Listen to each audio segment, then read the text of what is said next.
Our next speaker, I'm very delighted to say, is joining us from the background and training in Israel and the USA.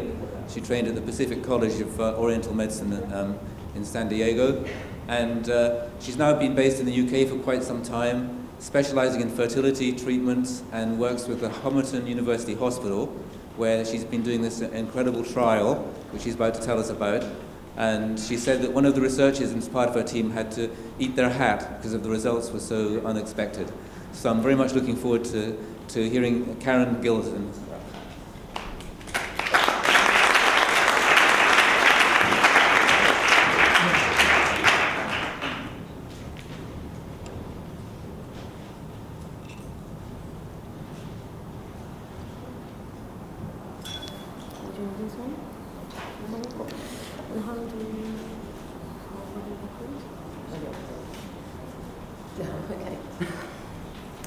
Hi, good morning. I have to say I presented this research in two very large conferences, medical conferences last year, and it's much more exciting to present it to an audience who actually understand when I say PC6 what I'm talking about. We've been leading this research for the past 3 years. We are trying to assess the effects of acupuncture on IVF success rates and on live birth rates.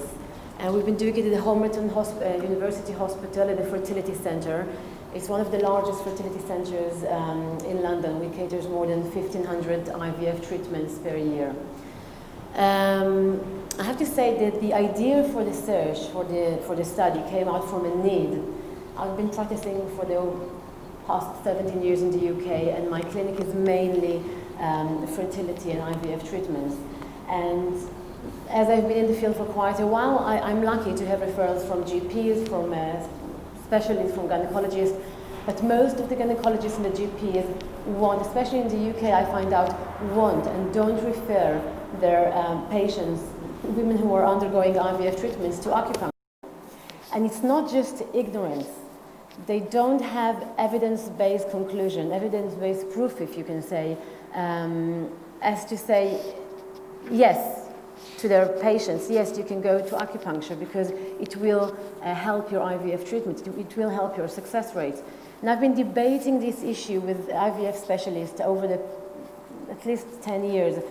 And every time I show them a study, to show them, look, this study just published and showed that IVF is efficient and beneficial for that acupuncture is effective for IVF treatments, they come up with a different study that shows the opposite.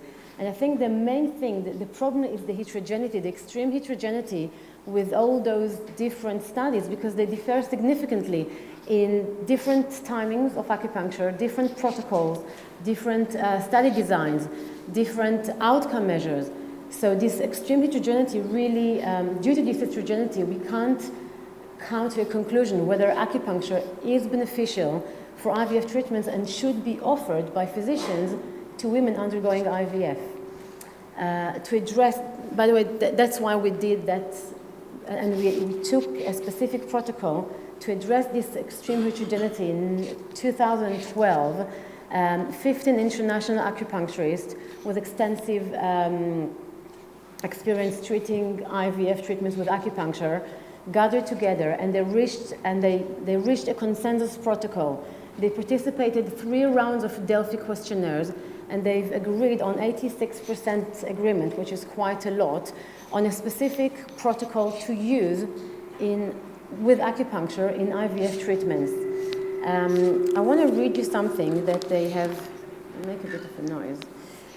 The conclusion of this trial in 2012 was, despite a lack of homogeneity in the research and clinical literature on ART and acupuncture, a consensus amongst experts on key components of the best practice treatment protocol was possible. Such consensus offers guidance for further research. The problem is that since 2012, no one has taken this consensus, this protocol, and done anything with it. So I took that protocol and brought it to the Homerton, and after a year of difficult work, managed to convince them to do that. So I explained to you, I'm going to present the research to you. Not working? Okay, first of all, there's no conflict of interest. We didn't get any fund of any company or anything. So again, what is already known? As I said, there are clinical trials to assess the benefits of acupuncture IVF treatments. They have differing study design, protocol, outcome measures, and commercial bias.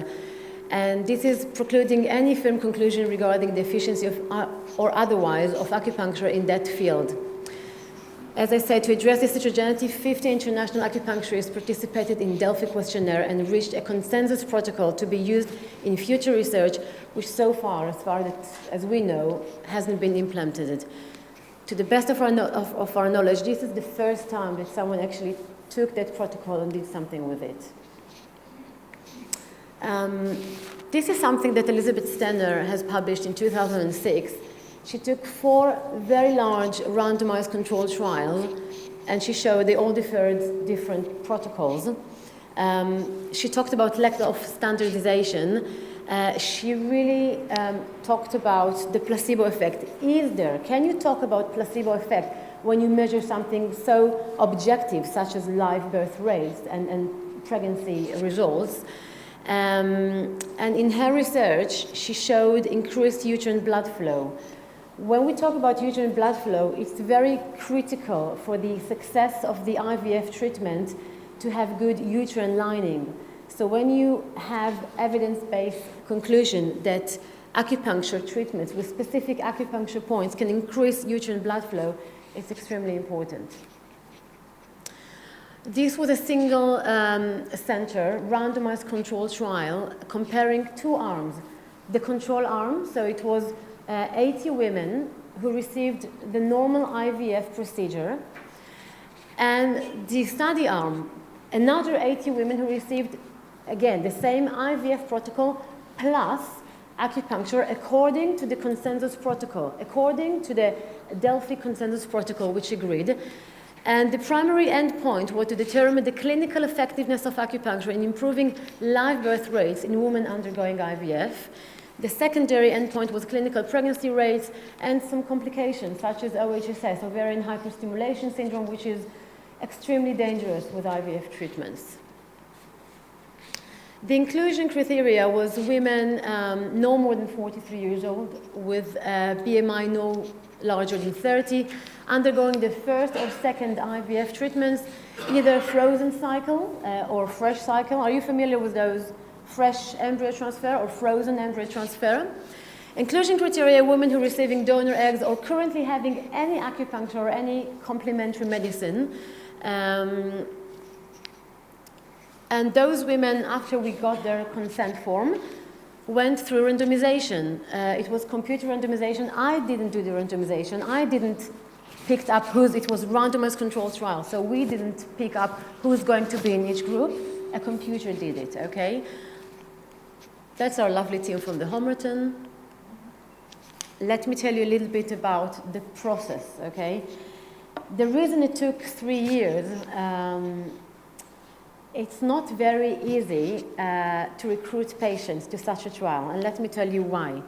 So basically, I came to the Homerton on the days of the clinic, and I had to see with the nurse from the nose of the patients if they fit into the criteria. Once I saw that those women, those patients fit into the study criteria, I had to convince them and to try to talk to them to get into our research. Why is it difficult? Because when you come to a patient who's been going through, by the way, most of those patients, it's not the first cycle. They already had a cycle of IVF who failed. So they are, they're coming with a big emotion distress. And then you tell them, listen, we're doing this research here at the Homerton at the Fertility Center, and you can be part of it. And it might increase your chances to get pregnant. It might increase your chances of your IVF treatment to succeed. But then you tell them, but if you sign the consent form, you're going through randomization. You might not get into the acupuncture group. And then you will say, just a moment, I already had a failed cycle. I really want to get pregnant. And the reason that we got the other how to resolve it, we said to the patients, if you get into the acupuncture group, that would be great. If you get to the control group and that cycle has failed, we guarantee you that on your next cycle, you will receive acupuncture, free of charge. And that was the only reason we were able to keep those patients in the acupuncture, in the control group, because we had to make sure that the patients who signed the consent form after randomization, when they get into the control group, they won't give up and say, I want to withdraw. I don't want to stay in this trial. Also, we had to make sure that the patients who are randomized into the control group, I mean no acupuncture, won't go and have private acupuncture when we don't know about it. And then it changes the whole thing, okay? So the patients who fit the criteria went through the randomization. We gave them, before that, we gave them oral information and written information. And after 2 or 3 days, not 2 or 3 weeks, after 2 or 3 days, we met them at the clinic again, and we received their consent form, and then they went through the randomization. With 160 women participated at this research, 80 women in each arm, 80 women in the IVF only group, and 80 women in the IVF and acupuncture group. Again, I will say that the acupuncture group, the IVF and acupuncture group, they received 3 acupuncture sessions according to the Delphi consensus. The first acupuncture session was between day 6 and 8 to ovarian stimulation. We used acupuncture points as to stimulate the blood circulation to the ovaries, as to achieve good follicles in quantity and size. The second and the third acupuncture sessions were on the day of the embryo transfer, pre and post transfer, okay, as to stimulate the blood flow to the uterus to achieve good lining. As well, we'll discuss it later, some acupuncture points to release endorphins, to work on the nerve system, so the patient will be relaxed. The patient from the acupuncture group, from the research group, also received quality of life questionnaires, which they had to fill twice. On the day of the consent form, mean before the acupuncture sessions, and on the day of the embryo transfer, after the embryo transfer, means after 3 or 4 sessions of acupuncture, okay? And then we measured the results of the questionnaire of the quality of life. The primary outcome was live birth, and the secondary outcome was clinical pregnancy rates. This is just to show you, it's really difficult to see from here, how we analyzes, this is just an example, how we analyzes the results. So for me, it was important to show, this was very important for me to show, especially the medical world, that first of all, it was a randomized controlled trial. Second of all, that there was no demographic differences between the 2 groups. Because I wanted to show the people that the same women who received the same IVF treatment didn't have any differences between the age, between the BMI, between their hormonal profile. So I didn't want them to say, okay, maybe in the acupuncture group, the patients had the better AMH, which is ovarian reserve, or that the patients in the acupuncture group might have better hormonal profile.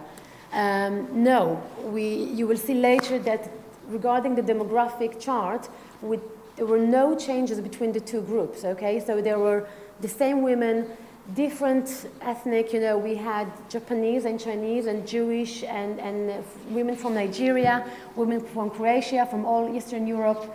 There was no differences. And we collected the data here.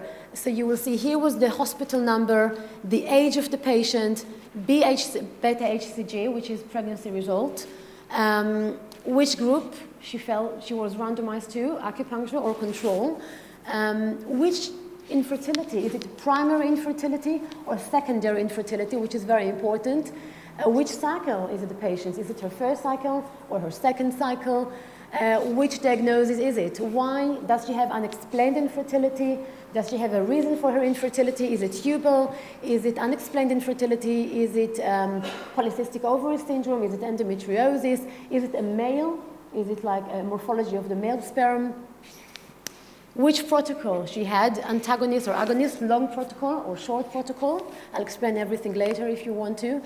AMH, How many eggs collected? We wanted to see if in the acupuncture group we were able to collect more follicles, and the embryo grade, and if it was a fresh cycle or a frozen cycle or embryo grade.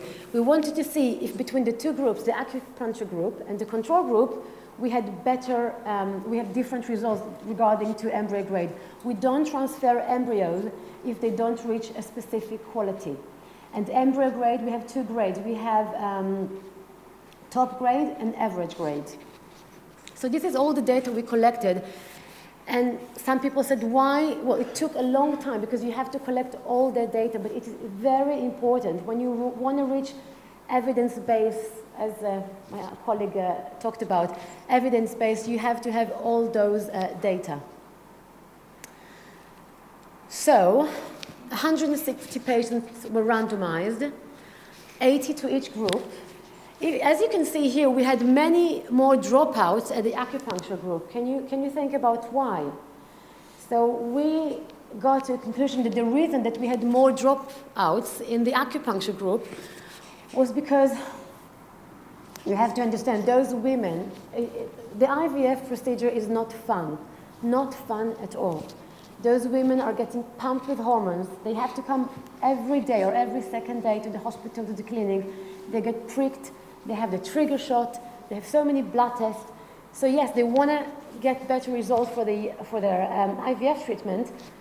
So they signed the consent form, but the dropouts were because when they actually thought about it, and because some of them were really ignorant with the field of acupuncture, they said, you know what, I don't want to have acupuncture.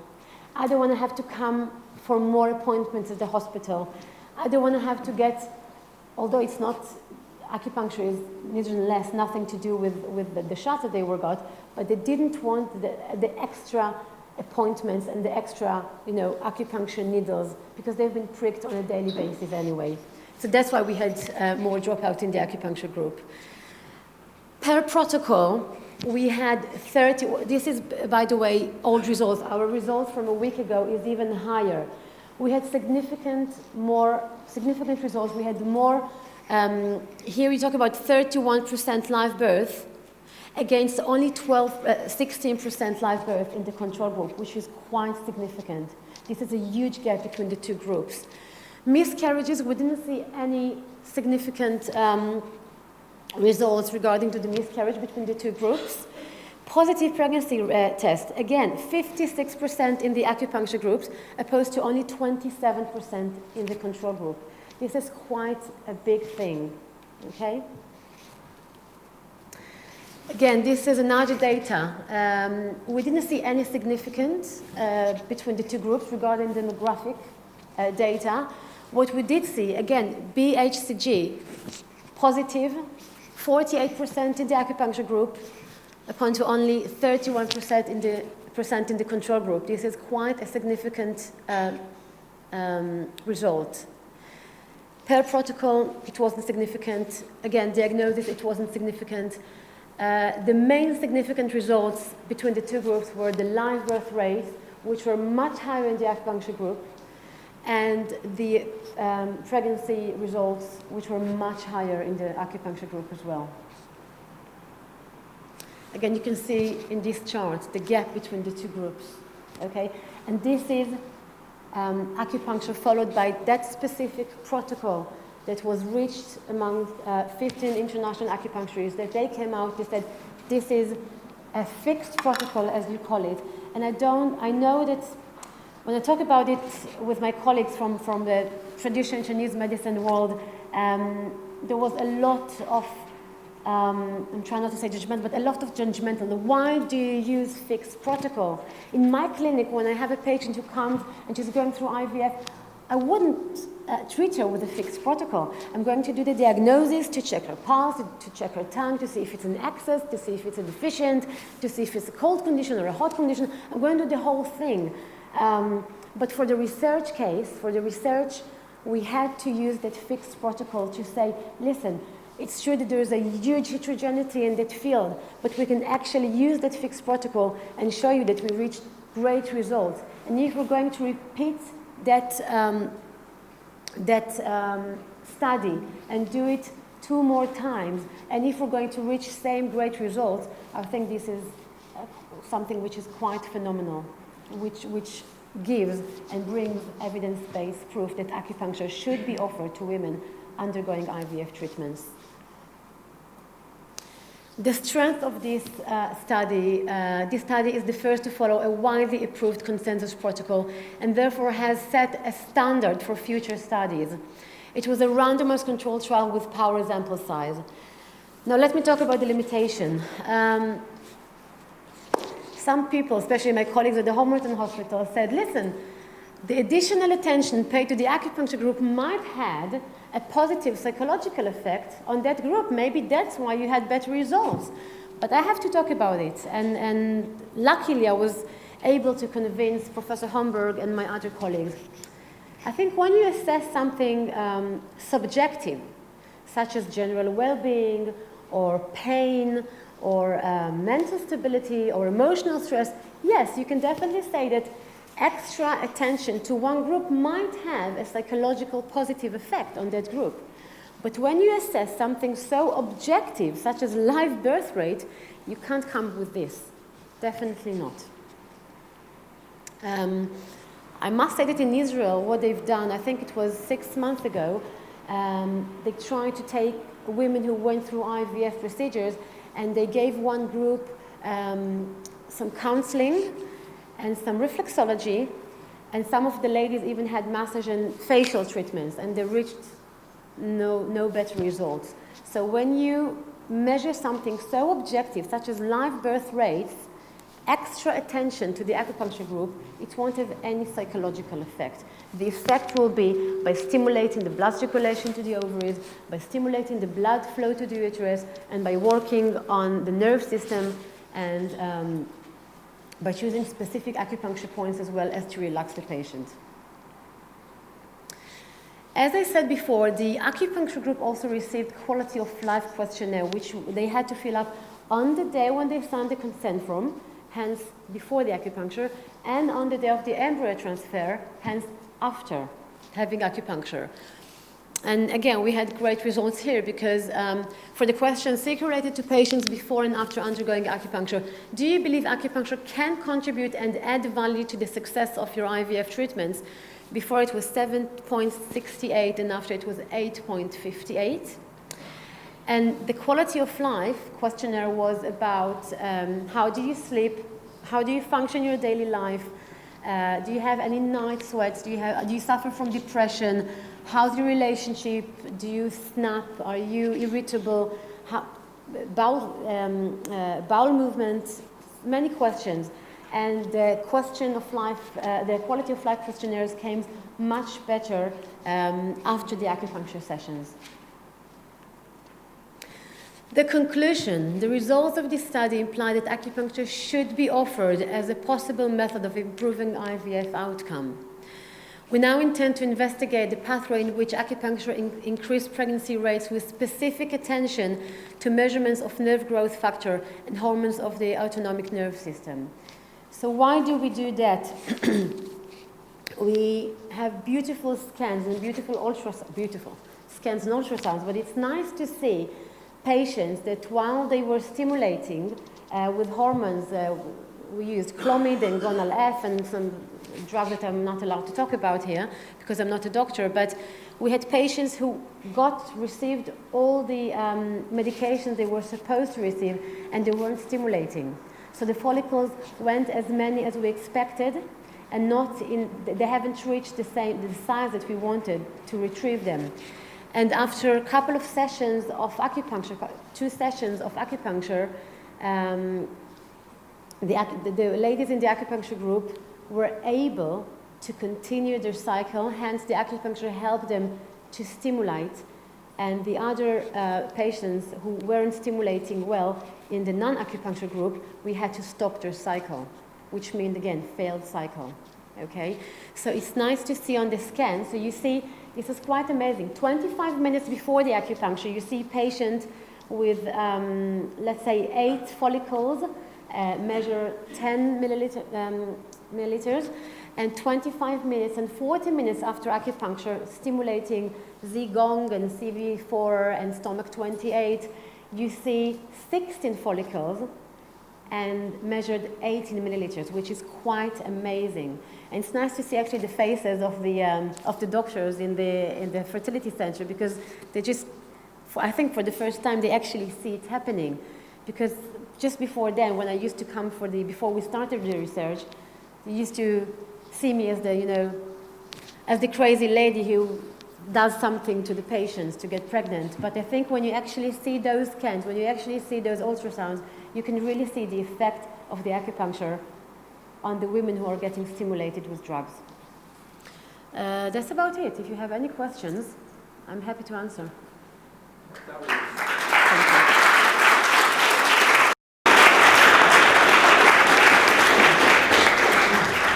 That's a great story, to know how you got into the hospital and develop this project within the NHS. I think it's, these things are not easy at all, so well done on that kind. I have to say something that I received some emails over the last 2 years about people who asked me, we really want to do research, we have a great idea for a study, how did you do that? It's definitely not easy. It is definitely not easy. Just to go through, first of all, to convince the fertility center that we must do it, that we have to do it, that it will be worth for them to do it. It was a great deal. But then to go through the ethics committees. The ethics committees are very, trying to choose my word without being judgmental. It can be hardcore with the questions. But if you really have great experience in your clinic, in a specific method or in a specific technique that you do, and you truly see great results, I just think you really have to go for it and just believe it's going to have a great outcome. That's it. Yeah, good point. Yes. So this opens now to questions. Further back. Yeah. Thank you, Karen. I practice in the United States in New York. I also went to college. Oh. So I was wondering why you didn't pick sham acupuncture? Oh. Because in the States, Exactly. okay, I know. We're going to talk. sham, and acupuncture. Okay. Of course. So I was wondering if you could. I actually have a slide for that, but I don't think we have it here. The thing with sham acupuncture, again, the first design of the study, we had a third arm for sham acupuncture. But then my research instructor, Professor Homburg, came to me, and he has nothing to do with traditional Chinese medicine, the opposite. The opposite. He was quite judgmental to the whole system. And he said to me, Karen, everything, all the data you showed me, the latest studies, by the way, from Beijing and from Boston University of Medicine and from San Diego and from Austria, and one by Elizabeth Stenner, which is quite recent, they showed that acupuncture, the sham acupuncture, is not even relevant. Because when you do sham acupuncture, when you pick up, well, there's three sham acupuncture. There's the tape sham acupuncture. There's doing acupuncture close, not really in that specific acupuncture point, but close to it, or doing acupuncture which is irrelevant for that specific problem. But each acupuncture point has its own domain, and it affects the body in every way. So you can't say sham acupuncture is a sham acupuncture, because if someone say, okay, I'm not going to acupuncture CV3, or CV4, I'm going to acupuncture 0.5 Sun from CV4. There's an extra point there. If you say, I'm not going to acupuncture fertility-defined acupuncture points, I'm going to acupuncture spleen 6, so I'm going to acupuncture back shoe point for the spleen. Still, it will have an effect on the body. So there's no sham acupuncture when it comes to fertility, but in my opinion, when it comes to research, there's not such a thing as sham acupuncture, because every acupuncture point that you're going to acupuncture, if it's the real acupuncture point or if it's just close to the real acupuncture point, it has a direct effect on the meridians, on the body function, and on all the systems of the body. Right, For thank that you. reason, I didn't choose. I didn't pick up, and I didn't decide. Yeah, because I mean, it's So- showing how sham is working. I'll, So I'll we've got a back question if that- you want. Yeah. From the back and then back to the front.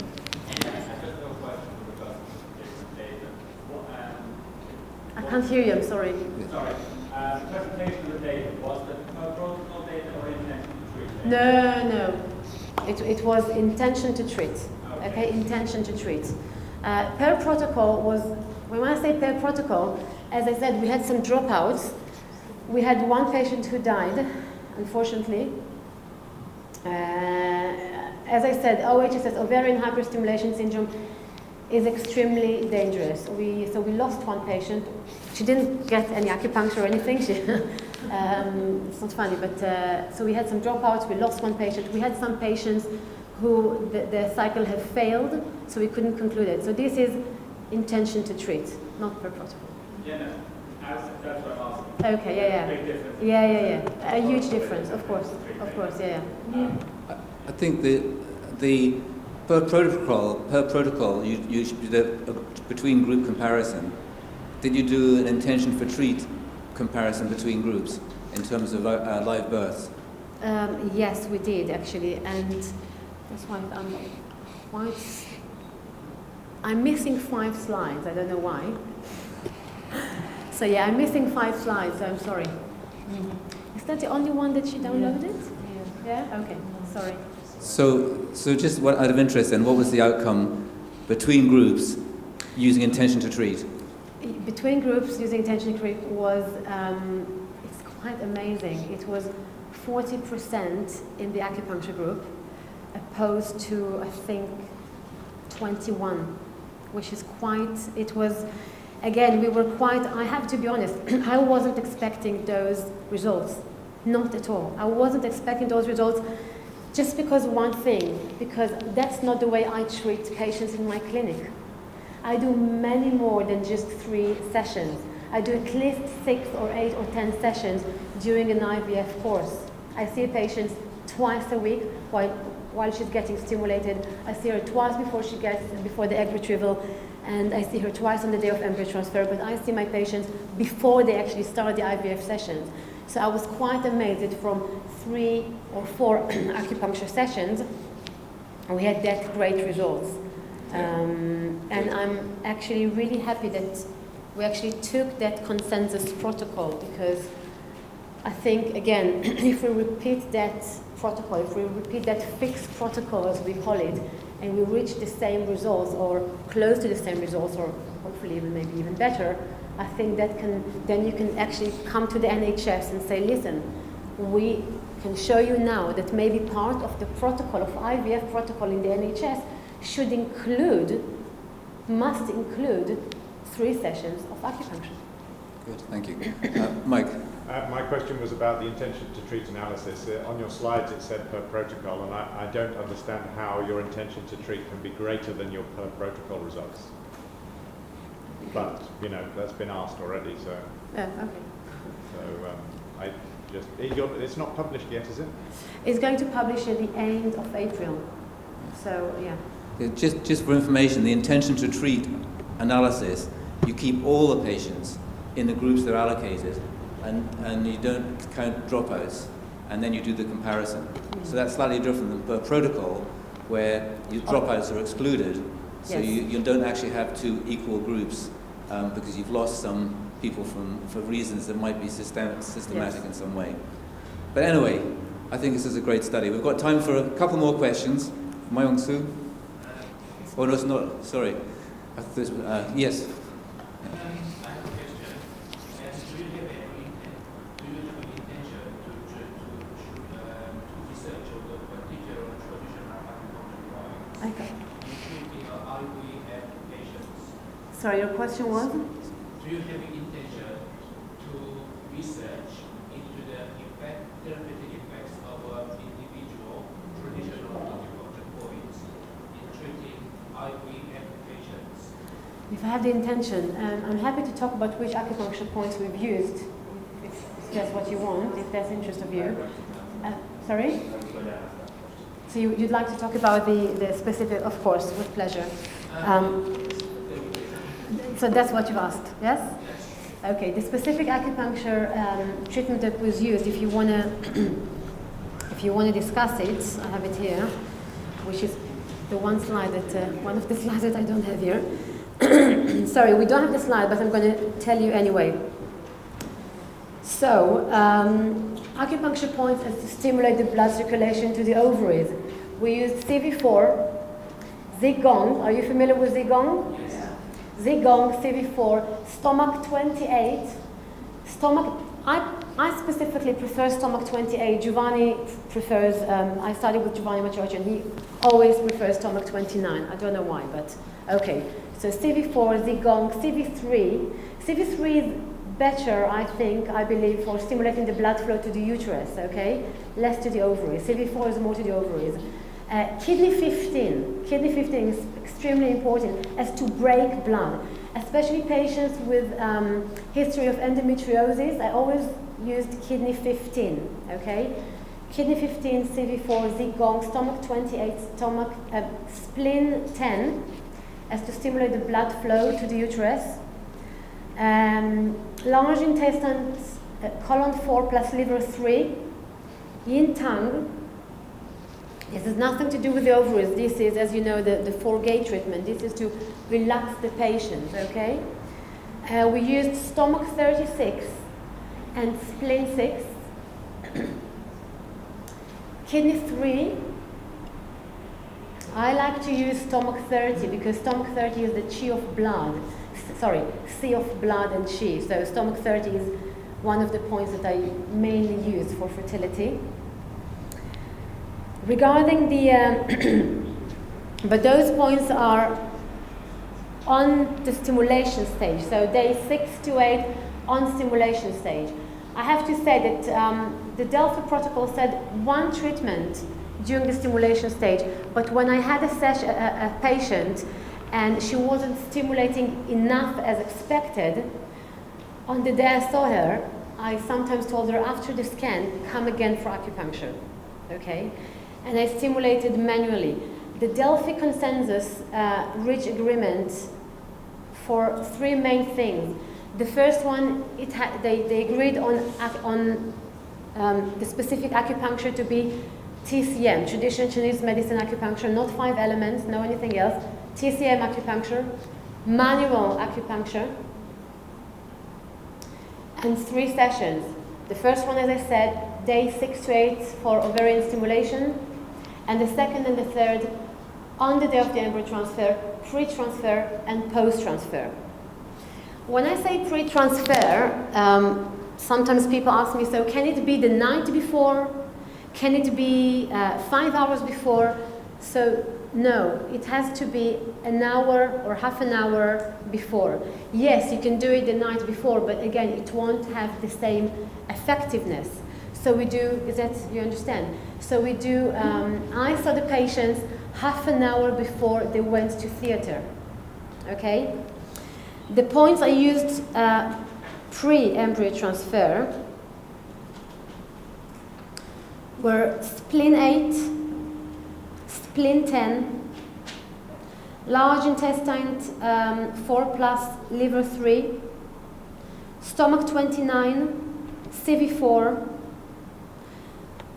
sometimes yin tang, sometimes PC3. I didn't use Shen Men. And the post-transfer, again, when we say post-transfer acupuncture, it has to be straight away after the acupuncture.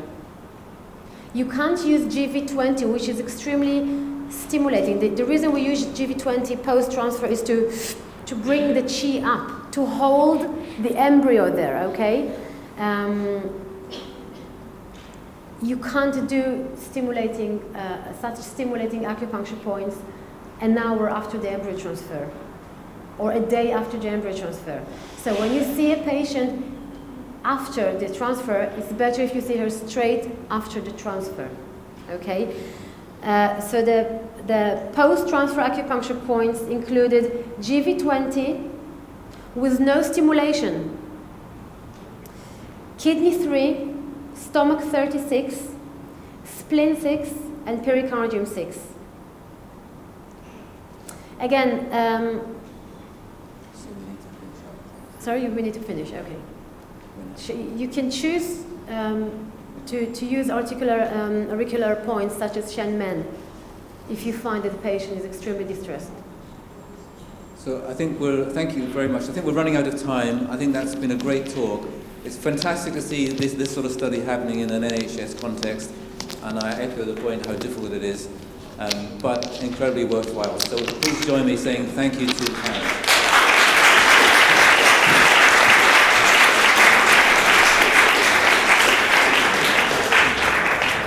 Okay, we have now a coffee break.